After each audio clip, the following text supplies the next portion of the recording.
joining us to discuss some of the outcomes of that particular meeting. We have with us Major General Ishola Williams, retired, who is the former chairman, Nigerian chapter of Transparency International, and also the former commandant of Army Signals, former commander Training and Doctrine, that's TRADOC, and Chief of Defense Training and Planning. Thank you so much for joining us on the program, Major General Ishola. It's good to have you with us this morning. Well, I do not know what outcomes or what expectations you had of that particular meeting, which we understand was summoned by Nigeria. I mean, Nigeria was the one who called for this meeting, and it was very well attended by the African chiefs of defense across the continent who came together who converged on Nigeria to discuss matters around security. What are some of the outcomes that we should be seeing maybe in the next 6 months, maybe in the next 12 months from a meeting as crucial as that? I salute you now, and it's good to be here. But first of all, let me start by making that statement. When you separate a thinking soldier from non-thinking ones, you will have your army commanded by fools. Secondly, it is important to differentiate between what people call security and public safety. Okay? We tend to confuse the two in Nigeria. In most African countries, the problem is not security, because African Union has provided what you can call collective security, in which no state can attack each other. So, what are you defending yourself against? Or young decision that respect each other boundary, don't attack anybody. Okay. Public security is when you have policing, banditry, kidnapping, insurgency within your own territory, not outside. People may come from outside to come and help them, but in most cases, it is your people that are committing those crimes. And that is your own internal problem. And that is public safety. And in Lagos, for example, you have the neighborhood watch. That is part of public safety. If I can move from here to Enugu without being kidnapped or anything, that's public safety, because that's the responsibility of the police. And if you get to another state, paramilitary police is there. And we have police, we have paramilitary police. Most of the states have already established community policing and state policing with vigilantes, with all sorts of people in uniform. Those structures are already there. What they need is to be well organized and to be well trained. Having said that, I do not accept, I do not believe that the Chief of Defense Staff should be meeting. I was going to say, are you suggesting, because after you made your opening statement, are you suggesting that this perhaps was a waste of time? Yes, because those who should be meeting are the people responsible for operations, okay? Because except for Chadian army and Rwandan army, most of the other armies in Africa have been disgraced by insurgents, by terrorists, or anything. It's also important to separate terrorism from insurgency. We have no terrorism in Africa. We have insurgency in Africa. But African armies, like I said, except Chad and Rwanda, have not been able to deal with the issues for the past 15 years, which means something is wrong tactically and operationally. But they keep buying expensive weapons, which, if you take the example of the Americans, they've never won any insurgency war with all their sophisticated and expensive weapons, because it's like using big hammer to kill a fly. So what I expected that those people who are in charge of operations to look at the tactics that they are using, which are completely wrong and not appropriate for the wars that they have internally. Okay? Second thing is this, is that there's what you call neighborhood security. That is, you and your neighbors agree that if I catch fire in my home, you help me, and if you catch fire in your house, you help me. Which then means that you cannot allow bandits and criminals, terrorists and insurgents to control the border or to control any part, like the case of Lake Chad. But that's not what's happening. So the Chief of Defense Staff is just a waste of time. Their operational people should be meeting. Secondly, most of the jobs that they are giving to the military now, the military was not trained to do these jobs. Okay? Yes, General, the paramilitary police were trained to do the job. Okay, General, it is true that our security threats have since changed from conventional warfare to internal security matters. I mean, they have been more guerrilla-style, internal security issues, so to speak. And as such, as you said, it does appear that we have had to deploy unconventional methods, which our military is not particularly suited to.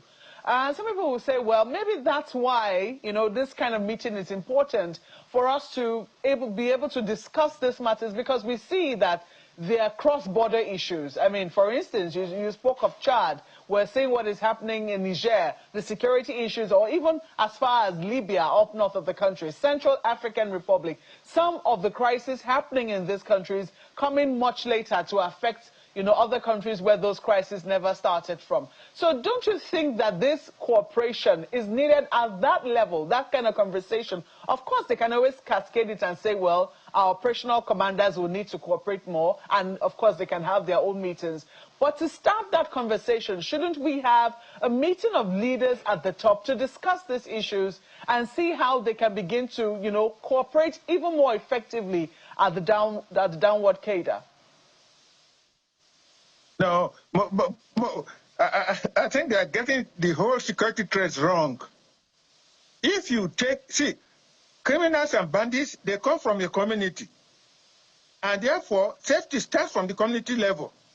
So if you have proper policing, proper intelligence, and counterintelligence system from the bottom up, all these issues will be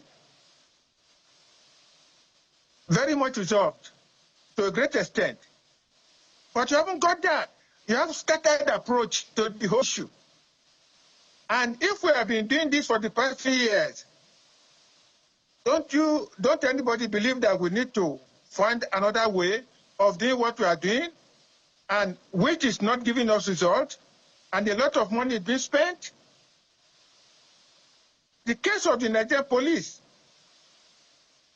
is very obvious. Divide the Nigerian police into 3 parts: criminal investigation, paramilitary police separate, and the paramilitary police will now take up their responsibility as a separate agency. The policing now will be done at the state and community level. That's what should happen. General, you seem to believe that this is more a policing problem. But what do we then make of the threats that have come from outside of our country by non-state actors?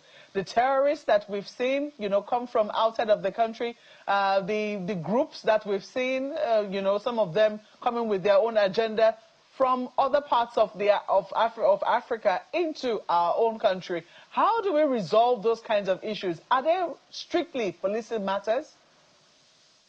It is not true. Nobody's coming into Nigeria to come and fight anything. It's not true. It is not true. Our neighbors too have their own problems.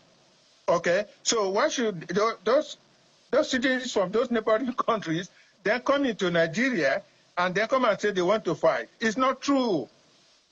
We have the immigration, we have customs, we have police, mobile police at the border. What are they doing? Secondly, too, ECOWAS has created a space for combined patrol of our borders. We too, in Nigeria, we have all sorts of mechanisms for controlling our borders. If we are not, and then we have NIA, DSS for intelligence system. The military too, the Defense Intelligence Agency, they have their own intelligence system. And they have a system for counterintelligence. If you have all these, and all these things are still going on, something is wrong. And what I'm telling you this is that sit down and find out what is wrong and develop a new tactical approach to the whole issue. So what do we and make therefore, separate.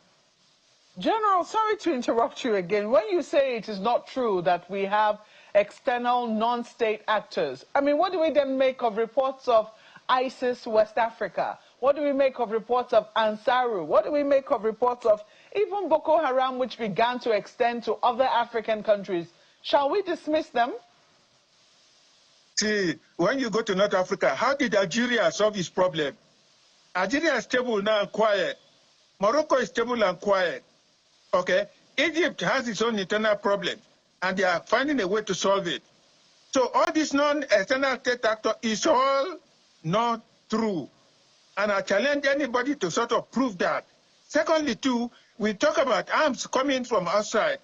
How did they come from outside?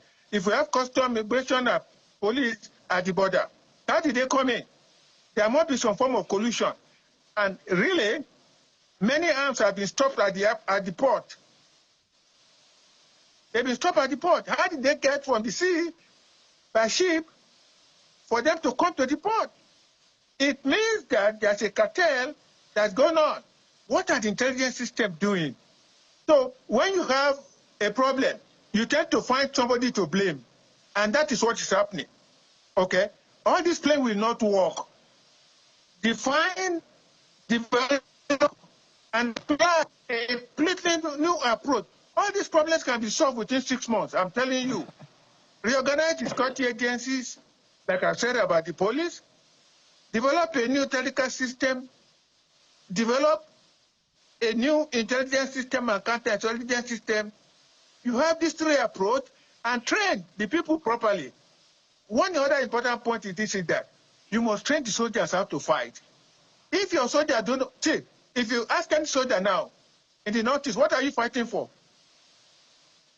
What are you fighting for? Or in the Southeast, what are you fighting for? Has anybody bothered to explain to them what they are fighting for? If they don't know what they are fighting for, they just take it like an ordinary duty. And if they are tired, they are tired. So there have been cases where soldiers have run away when Boko Haram attacked or when Ishola attacked. Until today in Borno State, they are still holding places. How come? Which then means that the community too is supporting them to a certain extent. So how do you convince the community not to support them? What are the traditional rulers doing, for God's sake? If the communities are supporting these insurgents, all these problems can be solved in 6 months if, like I said, we are serious about having a new approach. We don't need to buy any more weapon systems. We don't need to buy any more aircraft. We don't need to buy any more weapons. We are going to maintain all these weapons that bought. Weapons from Turkey, France, Czechoslovakia. We buy from everywhere. How do you want to maintain them? Where do you get the expertise to maintain them? All right, General Ishola So we're Williams, just wasting money I want to be and able wasting to time. Let's talk about it, because what you said is something that, well, 3 things I've picked from what you said. Non-kinetic methods are not being considered here. If you have a place that is rife with poverty and people are offering you options that come in crime and criminality, it's most likely that you get a lot of recruits. And then, of course, the fact that the approach that is being used, you talked about how there's a difference between terrorism and insurgency and security and public safety. You know, and security in this country, we may not really totally understand what's been going on. What we do know is that it's lasted for a very long time, and our brothers and sisters have been killed over and over and over again. Now, you talked about collusion. What collusion are you suspecting is going on that's led to where we are right now? Because you said there has to be some kind of collusion if things that are supposed to be stopped at the borders are making their way into the country. What kind of collusion are you alluding to? And when you say that it is not true that there are external people coming in to do this war, when you say that, that puts a kind of blemish on a lot of the reports that we've gotten. Now, we heard from state governors, we've heard from security experts saying, look, there's a lot that's happened, especially what happened in Libya, with things going on in parts of West Africa, that it's a business that these terrorists are trying to come and, you know, consolidate in our country. When you say it's not true at all, you know, you meet a lot of contradictions at least for what you said, don't you think so? I just want to give you an example. When the late president of Chad was alive, he joined the soldiers in attacking Boko Haram bases in the Chadian part of Lake Chad, and so many of them were killed. Boko Haram came out, leadership came out and said, "Oh, Chad, leave us alone. We are only concerned about Nigeria. Okay, we are not concerned about Chad. We are just looking for a safe place sometimes to be able to do what we want to do in Nigeria." Okay, that's what Boko Haram leadership said. Now, Chad has an army that is respected in Africa today because of being able to take care of insurgents in their own country. Okay, they see a problem, but they are managing it, they are taking care of it. Rwanda went to Mozambique and did a good job in managing the conflict in Rwanda. Some other countries have got them now, like in Central African Republic. Rwanda is there. Okay. In Democratic Republic of Congo, see what they are doing in Democratic of Congo with the M23. They've occupied a space in Congo. Okay. These are armies. These are African armies. How are they getting to do all those things that they are doing? That is what I'm saying. It requires good training. Now, let's come to Nigeria. Take the case of Benue. I've spoken to people in Benue State, and I've been to Makurdi, and they will tell you very clearly that the people attacking their villages come from Nasarawa. If they come from Nasarawa, is Nasarawa a different republic from Nigeria? Are they not Nigerian citizens? How did they cross over? DSS have taken some of them to court now, at long last. But they've been doing this for a long time. So if DSS have stopped them and they are getting them to court, how do you stop that happening again? How do you stop that happening again? In the case of Plateau, I've also been to Jos and I've spoken to some people in Jos. What is there in Jos? It has been said that some of the people who are attacking those villages are the same people.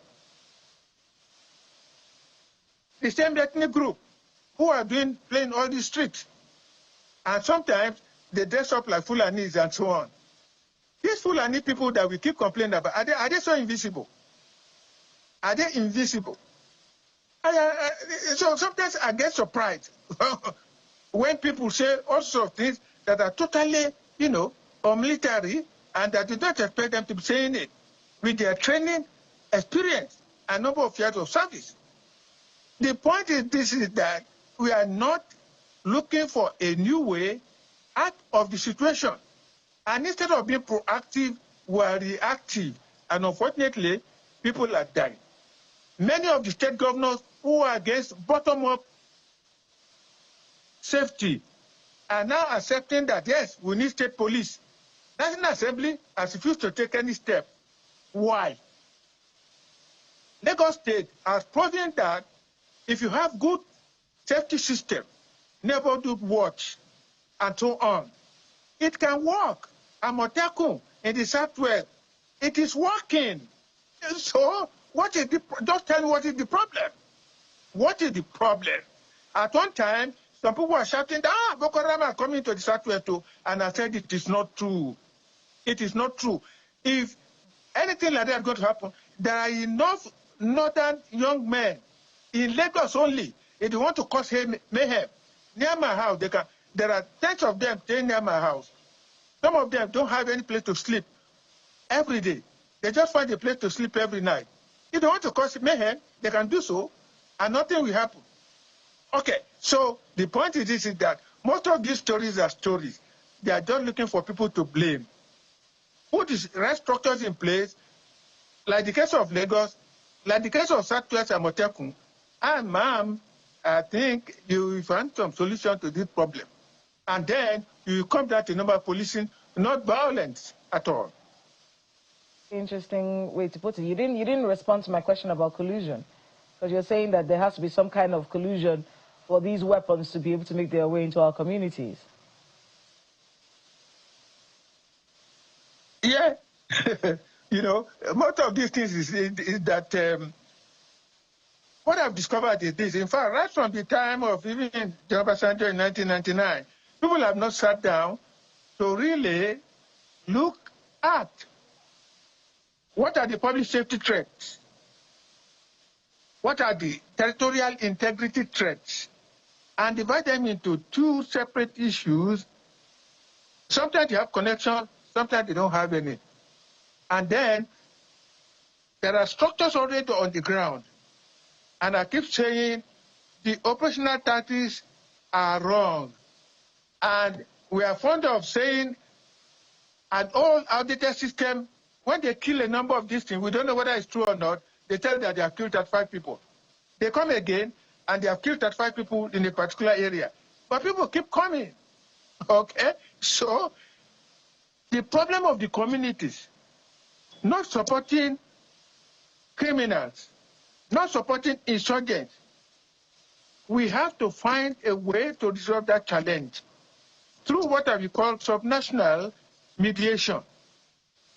Okay, but whether they are applying all this or not, I do not know, because I'm completely outside the system. It's from what I read and from what I observe and from the visits I make that I can make all these comments that I'm making. And if there's anybody who wants to challenge me, let him do so. And I will tell him why, like I've given you some examples. Well, General, I do know that we certainly will be getting, we should be getting some response of sorts, because you have said that you are happy to be challenged. But as we wrap up now, I just want to take, get what your closing thoughts are with regards. You have said that we can resolve this in 6 months. So what needs to be done? Where does the willpower need to come from? The organization need to pull the country together to get the results that we desire around security. Where does it need to come from? Ma'am, let me give you this example. First story. When the Southwest governors wanted to set up Amotekun, Malami, Barrister Malami, then the Attorney General of Nigeria, said, no, you cannot set it up. Oh, it's unconstitutional law, blah, blah, blah, blah, blah, blah. Okay? What happened? The people there did not, the Southwest governor did not even listen to him. What did they do? They passed laws in their own state assemblies, establishing Amotekun in each state. Before that, Lagos already set up neighborhood corps in Lagos. Okay? Nobody has taken any action against those states for setting up neighborhood corps. In fact, Governor Wike at that time copied what was happening in Lagos with neighborhood corps and set up his own type of neighborhood corps in Rivers State. Okay. And some other states have discovered what's happening in the Southwest, and the Southwest have already come around now to realize that safety is bottom up. And when you have people from that area doing the policing system, they live in that, don't build barracks for them. Let them stay in the various houses where ordinary people are staying. And once you do that, therefore, to me, this issue of criminals and banditry is the responsibility of the state, not the federal government. If you put in place community and state policing, it's not the business of the federal government. Because if the communities are safe, then the states are safe. If the states are safe, Nigeria is safe. So where is the problem? Where is the problem? It's a fine place to leave it. We have to thank you very much for sharing your thoughts with us this morning, Major General Ishola Williams, retired. Thank you so much for sharing your thoughts with us. He is the former commandant of Army Signals, former commander training and doctrine at Stradoc, and chief of defense training and planning. Once more, thank you. Have a great weekend with your family.